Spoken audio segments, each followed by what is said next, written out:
بسم اللہ الرحمن الرحیم۔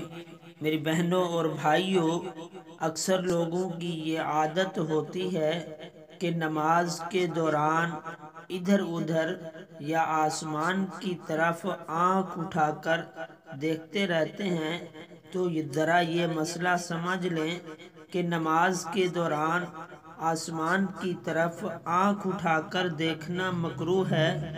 حضرت صلی اللہ علیہ وسلم نے فرمایا کہ نماز کی حالت میں جو لوگ آنکھیں اٹھا کر آسمان کی طرف دیکھتے ہیں ان کی بینائی جاتی رہے گی یا کمزور ہو جائے گی۔